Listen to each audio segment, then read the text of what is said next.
Okay, so we're here with Simon and his 1927 Bugatti? Yeah. That's right. What model is this? So it's a Type 35B. The 35B is the last and most successful iteration of the Type 35 as a series. Started out in 24 with a 2-liter straight 8, the 35, and then kind of went through upgrades where it went from 2 liters to 2.3 liters. They also added supercharger and so on. I can see the blower right there. That thing is pretty big too. Yeah, it actually adds quite a bit of power. I mean, relatively speaking, of course. There's actually an overhead cam engine, even in the early 20s, with 3 valves per cylinder. It's really rev heavy, as it were. It revs incredibly fast, and it likes to be up there in the revs. It's a real race motor. So low RPMs don't work very well, but once you kind of get up there over 2,500 RPM, then it really wakes up all the way to about 5,500 or thereabouts. It puts out about 140-ish horsepower for a car that weighs about 1,600 pounds. So power to weight ratio is pretty good. This will do about 130 miles an hour, give or take. And yeah, this is the most successful race car of all time. According to some people, they won over 1,000 races and Grand Prix, right? Because in today's world, this would be qualified as Formula One. The first Monaco Grand Prix was won by Type 35B as well. Yeah, this is quite the car to be driving up in the canyon.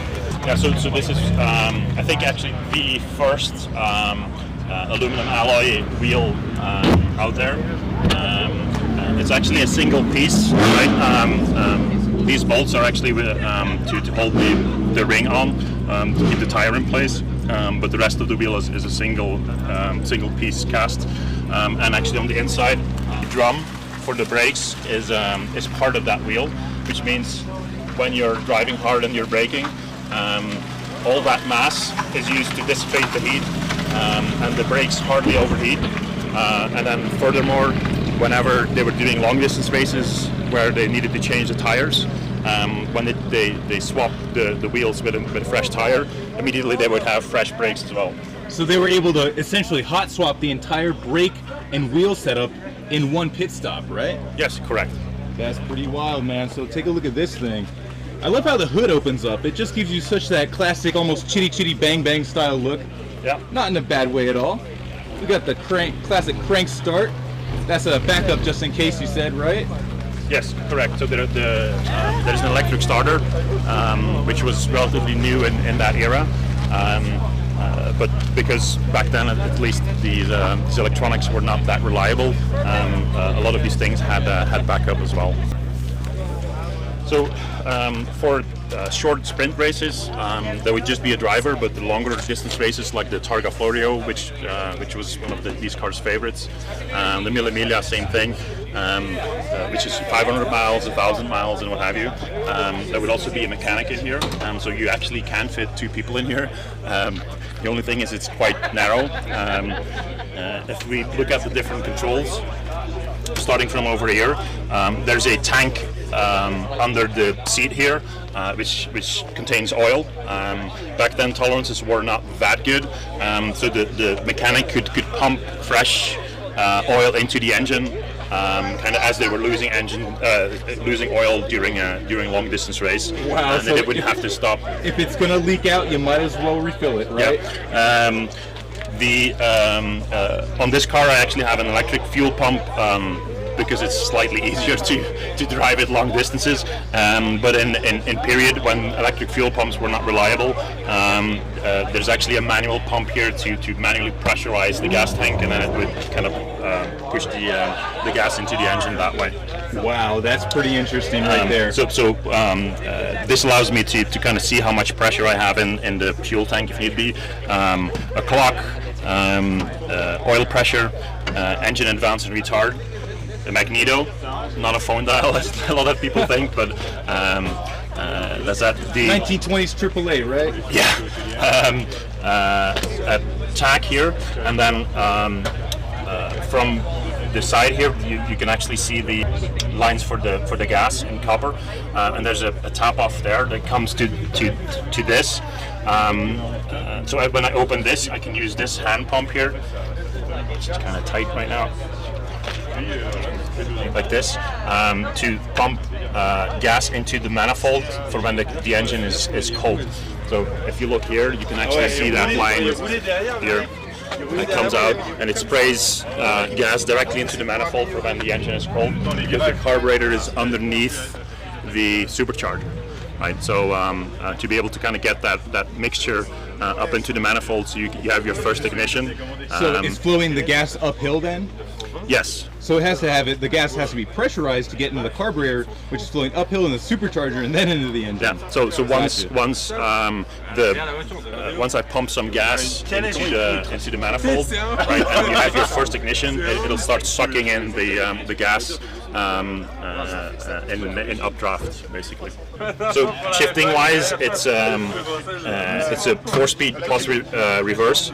The pedals themselves are what we call today standard. So clutch, brake, and gas in a row. The width of the pedal box is actually what 1 3/4 of the width of a foot. So you actually need to stagger your feet to be able to use gas and brake. The shift pattern though is what is not standard in today's world. It's a gated shifter, as you can see. So where I'm in now, so this would be the reverse with the reverse lockout, like this. The gear I'm in now is actually first gear. So the H pattern is upside down. Normally this would be 1, 2, 3, and 4, but in this car it's 1 here, 2 here, 3 back here, and then 4 up here. The big thing is when you're going from, in this case, second to third, right? You have to go over and down, which you shouldn't forget, because if you go straight down, then you go from second to first, which is not good. Yeah, that's not fun. Very interesting. And the gearbox is right here in the cabin. Yeah, and the gearbox is right actually only legs, essentially. this big. It goes to about here, and then there's a clutch back there. Gotcha. Very wild. What an experience to drive a car like this. What's it like to drive on a canyon road in a 1927 Bugatti? It's very demanding, of course. It's very physical. You can feel every single bump on the road. But with the way the suspension is set up, so with the camber, you actually have extremely sharp turning, which helps a lot. But if you look at canyons here, especially in Southern California, this is one of the most fun cars you can have, because you're not going extremely fast, so you can still kind of see where you're going, and still have way more experience than you would have in any of the modern supercars that come through here every day as well. As far as canyons go, this is exactly what it was built for. It's similar to where they used to race them in the hills in Sicily for the Targa Florio, or through a Tuscan countryside for the Mille Miglia. And so we have that exact same experience, but at slightly more safe speeds. Still very, very cool. What a lifestyle it must be to have this. This is fantastic, Simon. Thank you again. I hope you enjoy your drive down, and I'll see you soon. Definitely will. Thanks, Taylor.